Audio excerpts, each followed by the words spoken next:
Hey,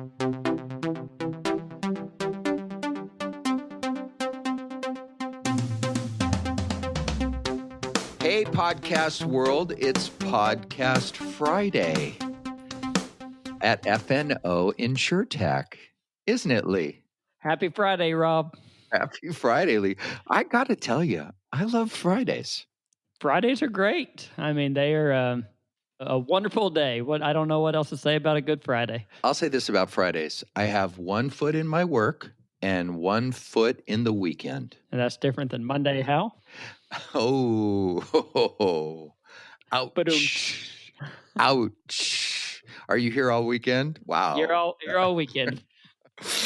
We are back at you once again. You can't get rid of us. We're like a bad penny that keeps coming back. And we have a show for you today that I think you're going to find not only informative, but kind of interesting and educational. Right. Whenever we started talking about the show, we started thinking, what are we going to talk about? How are we going to talk about this company? And then we thought, why don't we dive in a little deeper? Why don't we ask some questions about InsureTechs and startups, and what does it mean? And what does a Series A mean? What does seed money mean? Explain to our listeners really what everything means. Right. And give them an idea of what it's like to be an InsureTech. We're independent adjusters. Many of you who are our listeners are working for carriers, and we're very familiar with that particular silo that we work in, right, and the challenges and the unique personalities of it. But none of us are really that familiar with tech companies. And I think that most InsureTechs would call themselves tech companies. And what's that like? And what's it like to be a tech company working and providing and selling into the insurance world? Right. It seems like it's such a emotional roller coaster from concept to actual funding to actually implementing the actual product. So I'm interested to hear about that today and see just, what does it feel like to be a insured tech, and what all do you go through? And so we invited Andy Greff, who is the CEO and co-founder of PLNAR. PLNAR is a company that I met for the first time. I think we met for the first time at InsureTech. Right. And at this little stand-up, pop-up booth that was smaller than your desk. But we ended up having a terrific conversation about his product, which my friend Lee, who knows this stuff, was super impressed with. Well, we were told by somebody, I don't remember, Rob, but somebody told us, you've got to go check them out. You got to go check it out. It is a fantastic application. It's one of the new ways to inspect interior of the homes. And we did. We walked over there and we took about a 5-10 minute presentation, and they were right. It really is a game-changing technology. So listen today to not only about what we're going to ask them about the product, about the service, how it works, how its advantage and its benefit, but also what it's like to be an InsureTech guy. So without further ado, here is our interview with Andy Greff of PLNAR. Hey, podcast world. We're here for another exciting episode of FNO InsureTech. I am Rob Beller, also known as Lee Boyd. Lee, you just stepped on me. I apologize. Lee, that's not okay. Well, I was about to share an important insight that I've been called the Rich Eisen of this podcast. I'm glad I went ahead and stepped over that. I apologize. Yeah. Anyway, let's just move forward. Sorry, folks. We are excited today. We're excited today to have with us an honest to God, true founder of a important up and coming InsureTech in our industry. And that is Mr. Andy Greff from PLNAR. Hi, Andy. Hey, good morning. Where are you today? I am in downtown Austin, Texas right now. That's cool. Is Austin an InsureTech hub? Not so much. It's definitely a startup hub, but not so much from an InsureTech perspective. There's some out there. The meetup is growing and growing, but it's something we aspire to grow it here in Austin. Is there a good infrastructure in Austin for technology companies? Amazing. Absolutely amazing. Yeah. Austin is growing by leaps and bounds. I don't know if you saw that Apple is going to establish another headquarters here. Every day Right. we see new companies, tech companies moving here, mainly because there's so many technologists here, right? University of Texas just spits out thousands of computer science folks every year, and St. Edwards, and there's so many universities, and a lot of technologists are coming here. And frankly, Cool. there's a lot of flight from California here as well, just because of the cost of living and way of life here is a little bit easier. Yeah, I know UT does a real good job, don't they? Very good job. Folks coming out there are pretty solid. Uh-huh. Well, we are just up the road from you, as you know, in Waco, Texas. I'm in Sacramento, California, where I'm coming from today. But we want to have a conversation with you about a wide range of things about your company, PLNAR. Can you give us your elevator or whatever you want to call it on your company and what it is that you guys do? Sure, absolutely. So we are an InsureTech startup out of Austin, Texas. We are a virtual claims company for interior property claims. We leverage augmented reality, computer vision, which is a fancy way of saying images coming through the camera and software, to automatically capture everything that a loss adjuster needs from inside the home: photos, measurements, data, and context, so that they can sort through and manage their claim process. Wow. So Andy, I first met you last year at InsureTech, and I was really blown away at your platform and the software that you have. So really what you're telling us is that your platform takes photos directly from your smartphone, puts them through this machine learning, I would say, and then spits out a product. Is that time consuming? How long does it take to actually get a product? Well, it's really interesting. We use a lot more than photos, actually. So we're using augmented reality. So it's a totally new world out there. So augmented reality is, and I had to have this explained to me, when I first started out doing this, but augmented reality is basically you're looking through the lens at the real world, and there's a different reality overlaid on top of the real world. Okay. So that's one aspect to it. So our solution is a person's using it on their smartphone. They go through, and using augmented reality, they are effectively marking out the skeleton of the room. So you are pointing at corners, you're drawing lines, you are identifying damage, windows, doors. And as soon as you hit save, all of that data is instantly sent up to the cloud, and a 3D model, the entire room or rooms, is automatically digitized. It's automatically categorized, meaning we categorize it as floor, wall, window, door, all the data in there. And it's all measured, okay? And so as soon as you hit save, you've taken maybe a complex room, multiple rooms, which may be a kitchen with an attached family room, and there's been water damage or small fire damage or something like that. All of that data is instantly sent up to the cloud. So the photos are captured automatically along with that as well, but it merges all those different technologies together, including computer vision, which is basically, if you think about computer vision is starting to analyze the pictures that the camera is seeing and making decisions based on it. So that's everything that our system does. It's an enterprise solution. It's got an app and it's got a cloud so that you can go and have a distributed workforce. Think about it this way, Lee. If I have somebody, for example, if Rob is in Sacramento and we needed Rob to go on site, we can dispatch Rob using PLNAR. He can go capture all the data, because there's two parts to a claim. If you think about it, there's one, hey, I need to grab the context of the data. It's the data collection. And the second is the estimation and the evaluation, where the brains come in and start looking at the data and evaluating, figuring it out. And so that first part is what we are trying to automate: the data capture, data collection. So it's a virtual claims play. Absolutely. And trying to make it more efficient, more accurate. And I know from reading some of the information you have out there, speed is important to you. Speed is absolutely important to us, because guess what? If we can speed up the adjuster's time on site, they can, do more adjusting. So in a CAT event where typical loss adjusters, licensed adjusters, are doing 4 to 5 per day, depending upon how many hours they're putting in, if you can increase their efficiency, which we've seen by 40%, then they can go out and do an extra 1.6 to 2 claims a day. That's more money in their pocket. That's more from a carrier perspective. That's a massive customer sat improvement because their customers that are waiting for an adjuster to come by can now be handled quicker. So, does it go faster? I mean, I've watched some of the videos of people using it. Is it faster than a measuring tape?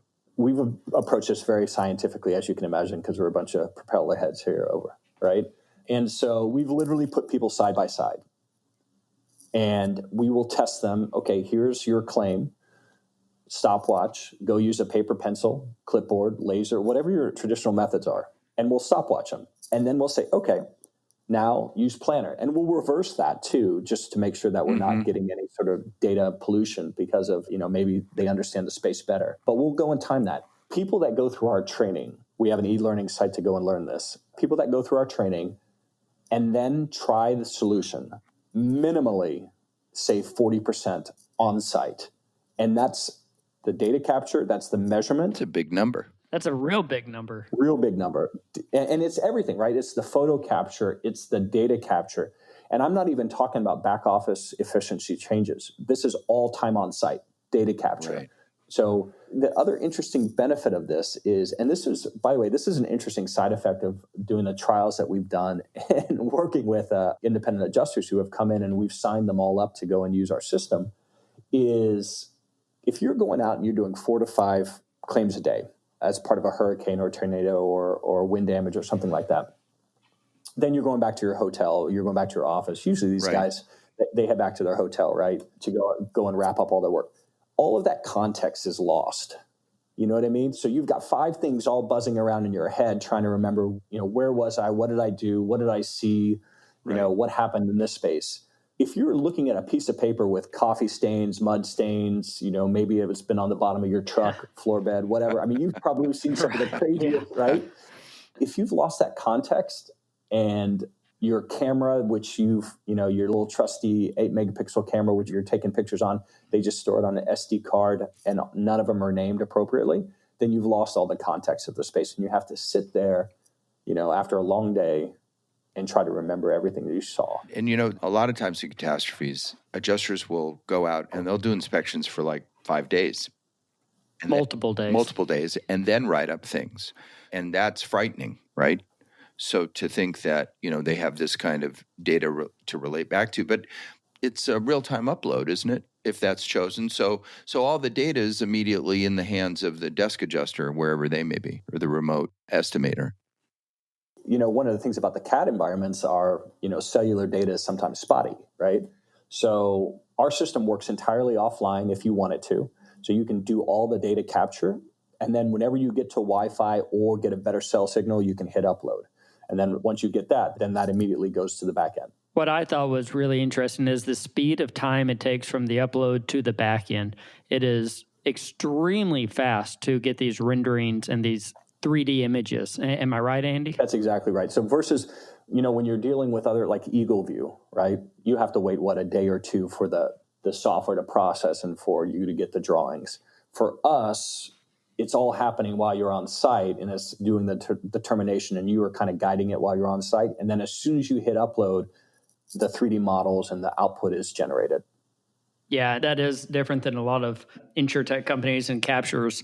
A lot of times there's rendering involved. There's the human aspect that takes time. It could be minutes, it could be hours, it could be days. And this is I would almost venture to say instantaneous in my view of it. So let me ask you a question about that, if I could. I'm going to turn this around on you guys for a second, because from a carrier perspective, is it interesting, and I have my opinions on it, but as soon as that person goes, let's say they're on that 5-day CAD event, right, and they're going through and they're doing 5 or 6 a day, as soon as they leave the home or property, they hit save.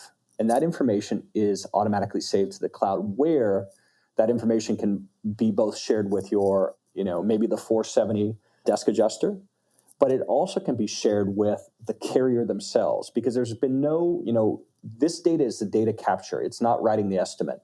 So as soon as that person leaves, the carrier can be notified and with the information about what the adjuster captured while on site. So if that homeowner calls, the carrier can immediately look at this data that's been sent up and say, look, it looks like the adjuster left a home. They captured 4 rooms. Looks like this much square foot. I'm looking at the photos. And from a customer satisfaction perspective, there's no delay from when the adjuster leaves and when the carrier is notified, right? Given the current process, this is a real-time notification, a real-time kind of quality assurance for the carrier, so they can see the data that's been captured. The end result estimate isn't written yet, but they can see that and they can respond to a customer, and they can even share some of the 3D models or photos or anything else with the customer and make sure that they're aware of the process. So do you guys see a lot of that being asked by the carrier to say, hey, where are we in the process? My customer's calling. What's going on? Do you hear a lot of that on your side? We do. So we don't get asked, can you update the data for the loss in real time necessarily, but we get asked all the time, what's the status? Mm-hmm. Where are we going? What can I tell the insured? Information like that. And by having a platform like this that can push data back to answer the questions before they're even asked is very, very important. We really believe in giving a full experience to the client of we want to answer your questions before you ask them. We want you to have the data. We want you to have the knowledge or at least the know-how of where to go to find the answer if needed. Right. And this is a great platform. So, yes, it's very, very important. And that's why speed matters, because if it goes fast, then from a customer experience standpoint, a customer doesn't have the opportunity to become curious and wonder and get nervous and everything else. So sure, absolutely. Can I ask you another question? From a carrier perspective, what's the most important thing for them when it comes to this claim, right? Is it customer satisfaction? Is it time to respond? What do you think carriers are most looking for? Well, that's a great question. And we've spent years and years and years and years thinking about this, honestly, and we still do. And even though your business and our business are entirely different, they're obviously intertwined, and our customers are pretty much the same, and certainly our end customer. And so what we've identified is that there's not one thing. There are 3. And those things are pillars inside of our company that if you come to our office, you see them in many places, and there's many people in our company that can recite them. But it's speed, accuracy, and control. Those are the 3 things that a carrier wants from us, and I think by extension from you too. They want you to go fast, right? You know that. One of the foundations of your product is it's accurate, incredibly accurate, and it keeps the carrier in control. I mean, that's when the carriers have the biggest issues and the biggest concerns, is when the control of the claim slips away. And so that's how we would answer that question. Don't you agree, Lee? Absolutely. I mean, those pillars are really it. They want to know at pretty much any moment what's going on, but they need an accurate product and they want it quick. Without one of the 3, we lack in customer control. So I think, yeah, Rob hit it on the head there. So, Andy, I have a question for you. How do you get from wherever the heck you came from, which wasn't the insurance world or insurance solutions, to PLNAR? That's a great question. I am, 23 years in the business of software. So I've been doing everything from programming. I'm not proud of it. My programming is not very good. I wouldn't use any of it, but I know how to do it.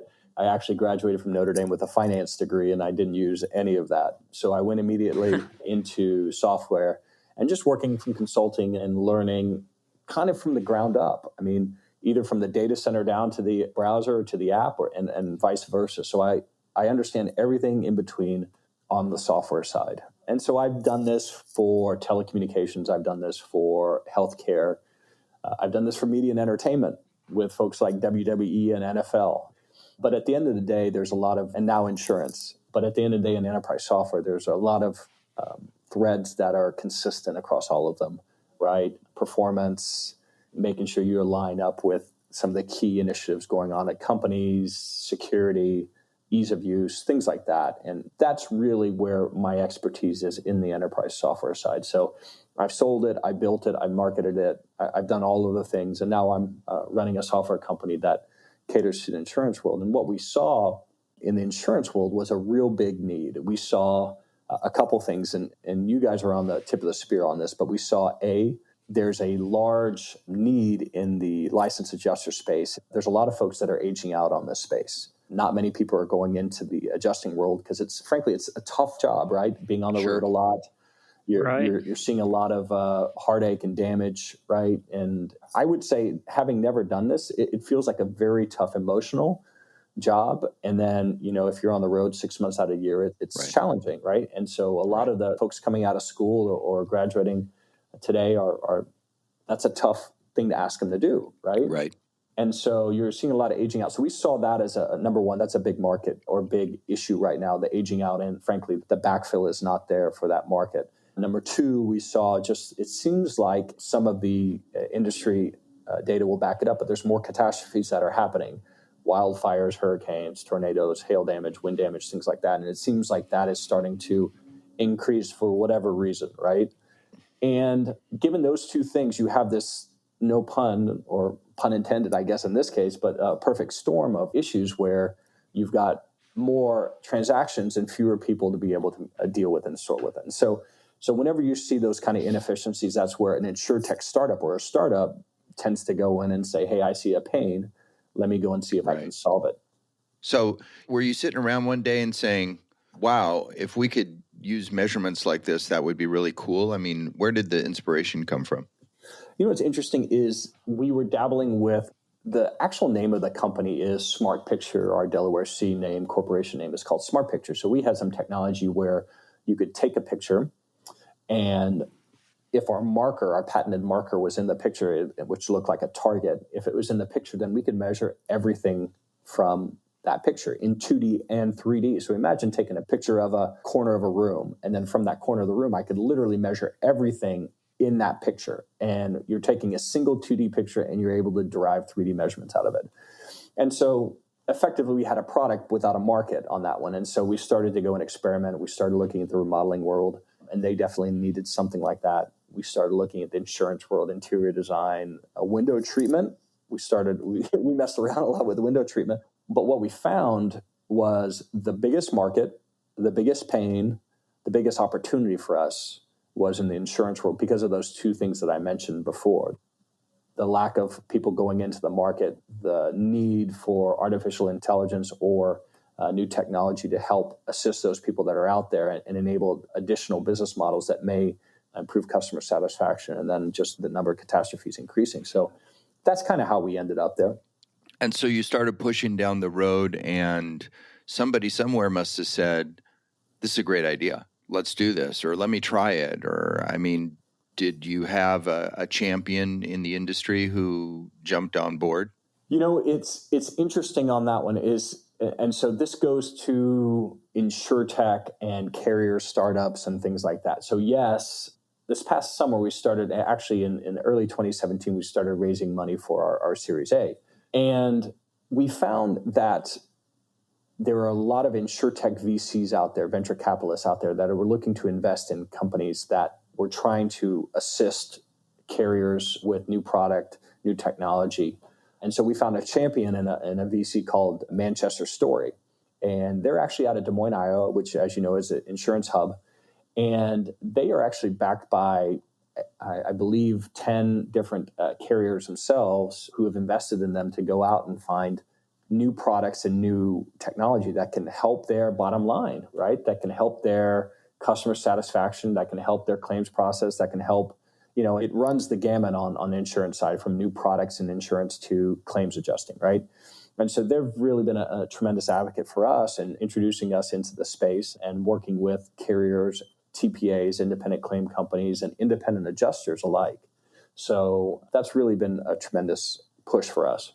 We're really interested in that, and this is the first time we've kind of pursued this line of questioning on our show, and that is, we think that a lot of people in our audience don't necessarily understand what it's like inside of an InsureTech or what an InsureTech is. I mean, I think a lot of people in the carrier world consider InsureTech to be a category, which is not incorrect, right? I mean, that is correct, but it's also a bunch of businesses out there, going as fast as they can to make a difference in the industry.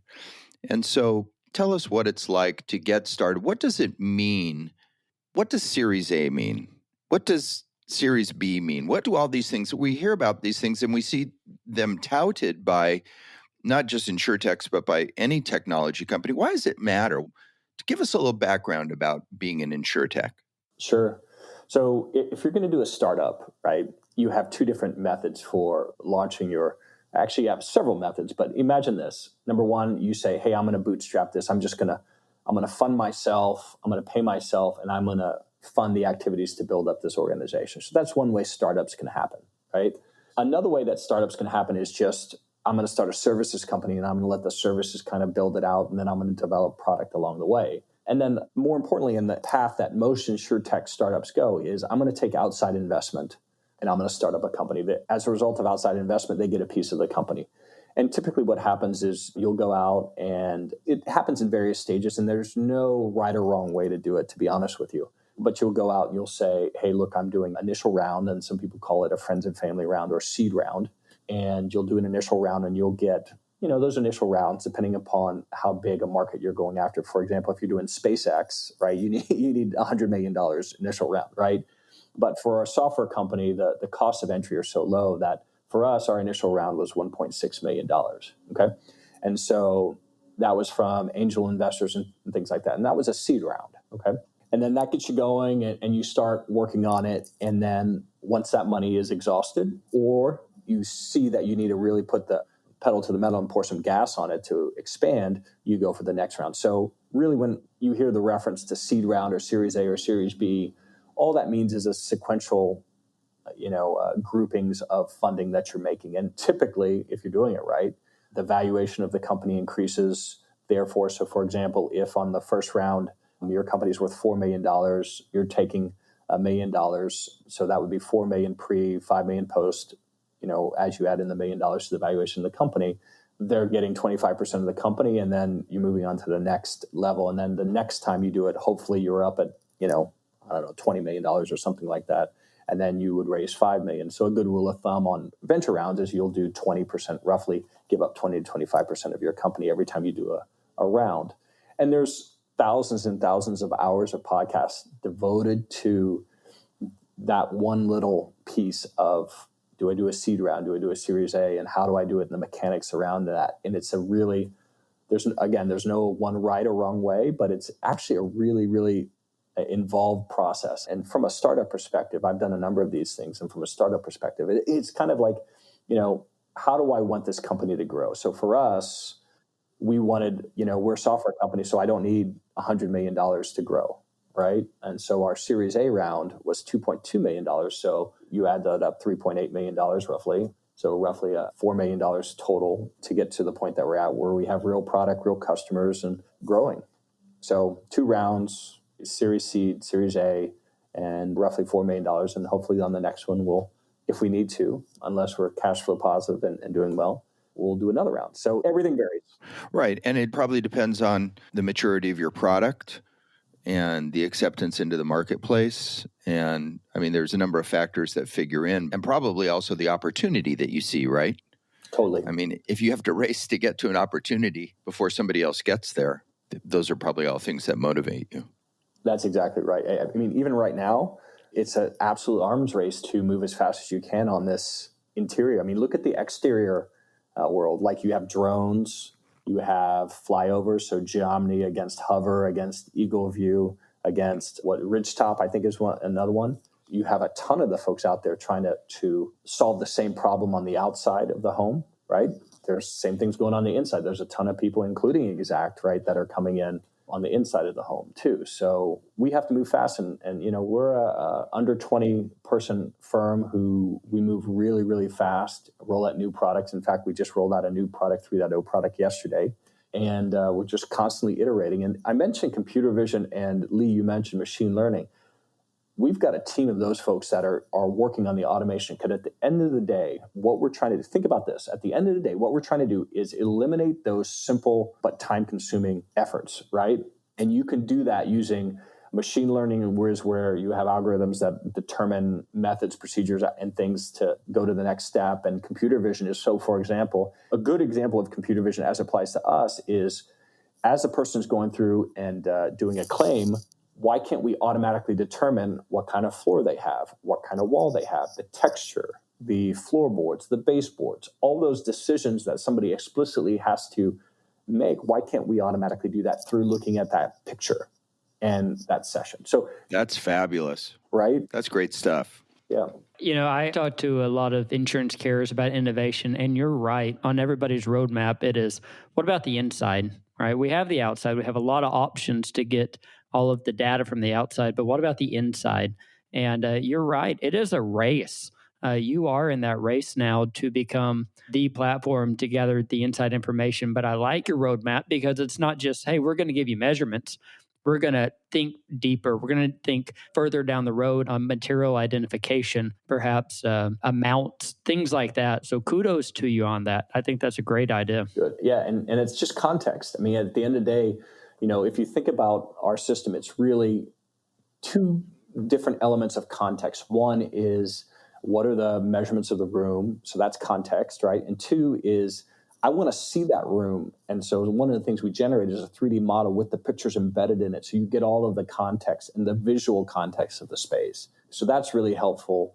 And just from a photo collection, kind of orthogonal to the discussion, but just the data capture, the photo capture process for loss adjusters and license adjusters is completely broken right now. It just takes so long for them to transfer it from their devices into their computer and annotate and do everything. And so one of the benefits of our system is all of that photo capture system is completely automated for us, for you as well. And that saves half-hour claim, if not more.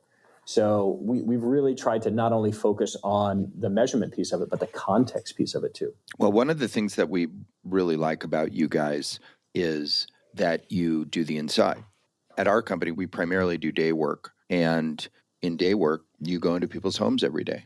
And so good solutions, just looking out at the field of options and technology solutions that are out there. Like Lee said, there's lots for the exterior, but a good interior solution is very intriguing to us and very exciting for us. Yes, Lee? It is. And I don't want to stop us on just inside, right?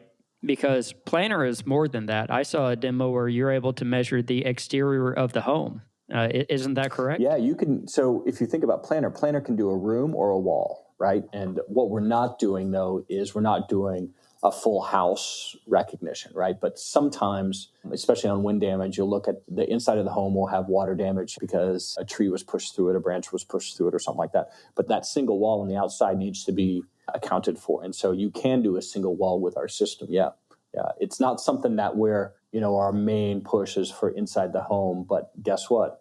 If you're just doing a single wall, you can do it. And then one of the things that we showed at ITC was the ability to do a peak roof outside. And so you can modify it. Like those roofs are really high. No one wants to climb up there. So just that side wall with the peak roof, you can go quickly, mark it off, boom, boom, boom, and take a picture, eliminate the windows from it. And suddenly you have the square footage of one side of the house. So it works that way as well. Andy, we are so grateful that you are with us today and so excited to get all this information. And there's another favor we'd like to ask you while we still have you on. Sure. And that is, we'd like to check in with you periodically and talk about the progress of the company, talk about the journey of an InsureTech, because we look at you and we consider you a kind of a pure InsureTech play. And I think a lot of people in our audience, a lot of people that work for carriers, don't necessarily understand all the ups and downs and ins and outs and things that have to happen in order to make this thing successful. And we're hoping that you'll join us again and talk about the journey, not only of your product, but just of the whole experience. I'd love to. one of the things about InsureTech and just startups in general is, there's a lot of high highs and there's a lot of really low lows, right? We've got, I found this bug. Oh, that's really a problem. Or, it's not acting the way it should for a customer, or whatever you want. Or, hey, we closed this one big deal. So startups are very emotional, to say the least. But one of the things I have learned is try to keep it even. We've got a lot of folks that it can impact you emotionally. Startups are tough on the families. Startups are tough on you emotionally. You're going, in a lot of cases, without salary for a long time. You're definitely paid less than the market, and all with the hope that you're building something that is going to be valuable and is really helping the market out there. And so hopefully next time I talk to you, we're going through this progression of win after win after win. But, as long as you can do 2 steps forward, 1 step back, and as long as you continue to move it ahead, that's the most important thing. And I will say, like, for anyone out there looking to do a startup, the most important thing for a startup is making sure that you're still on the playing field, that you haven't run out of money, that you can continue pushing ahead, because once you're out of money, game over. But if you're on the playing field, you may just be getting tackled nonstop, right? And getting sacked nonstop, to use a football metaphor, but you're still there and the clock is still running and you can still play. And so for us, we've had a couple, where the clock is running out and we've gotten some bonus time and you get the funding and you continue on. And so we've had a couple really, really successful, if you will, moments that turn the tide for us. And as long as you keep on playing, you can still win. And so that's a good lesson for folks. We're big believers in your product, and I'll go as far as saying in you as well. I mean, and Lee has been to InsureTech twice. My first time was last year. But one of the things that he noted was, wow, there's a lot of companies that were here last year that aren't here this year. And I think they fell victim to exactly what you're talking about. And so we're going to let you go so you can get back on your bike and pedal as fast as you can. That's a great visual. That's exactly what we do here. Okay. Well, at least you're in good shape. That's right. At least we're pushing ahead and still in good shape as a result. So, yeah. Well, we thank you so much, Andy. It was a pleasure speaking with you today. All right, gentlemen. Appreciate the time. We'll look forward to next time. Absolutely. Thank you.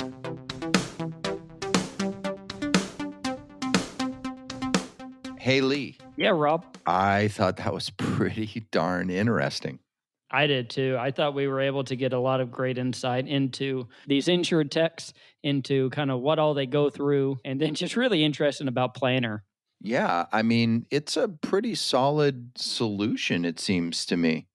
Yeah, I like the roadmap. I like for where they're going. I like the thought of taking those photos, using machine learning, figuring out what materials are in the home. How great would it be to be able to take a picture, use this application to say you have 400 square feet of bamboo flooring? Wow. Wow. What about taking it to the next level, right? 400 square feet of bamboo flooring that can be found at the Home Depot over on I-35. Woo. Wow.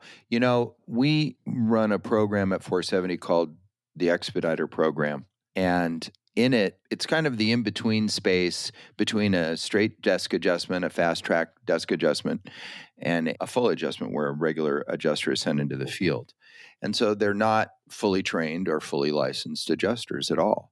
And products like this would really enable expediters, lower skilled data collectors, to really expand the scope of things that they could do.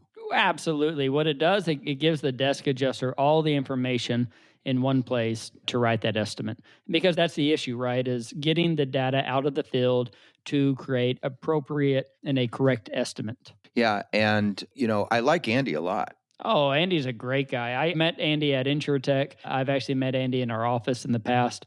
Just a really great guy. Good family man. And the insight that he had about startups and raising money and going fast, all very interesting. As you've seen in your work, in your regular day job, these InsureTech companies don't necessarily stick. They don't necessarily make it. Well, and we talked to so many of them who say, we just got $2 million, we just got $50 million, just got $100 million. It's interesting to know, what does that mean? What are you doing with that? Why did you get that money? So I thought that was neat to understand the difference in seed money, which is, families and friends, to Series A, B, and so forth. Right. And this Manchester story that he mentioned, very interesting that it's made up of interested companies in the insurance space who want to promote and move these kind of companies along. So to get an investment from them is really an important validation. I understand more now that why so many of these tech companies advertise something that's kind of a private piece of information, and that is somebody invested in my company. But the reason to talk about it is because it's a validation that outside organizations believe in you. Right. And in this example, it's not just an outside organization or a venture capitalist, it's somebody who is invested heavily in the industry, who is backed by insurance carriers who will eventually be users of the platform. Right. And we'll have Andy on again. We've spoken to Andy about being a somewhat regular guest so that we can kind of track the life of an InsureTech and see how it goes, the ups and downs, like he said in the interview. It's an emotional roller coaster. So it'll be interesting to hear how things go. And that is it for us. Thank you so much for listening once again. We appreciate you taking the time and having the interest to listen in. And stick with us next week. Who's next? We have Gary Sullivan. Gary Sullivan is next. Gary Sullivan, formerly of Erie Insurance, now in academia, teaching risk management at Mercyhurst University. Gary will be our guest and bring a really interesting perspective as a former carrier employee and lifer who's now outside of that and in academia. So until next time, bye-bye, podcast world. Bye, everybody.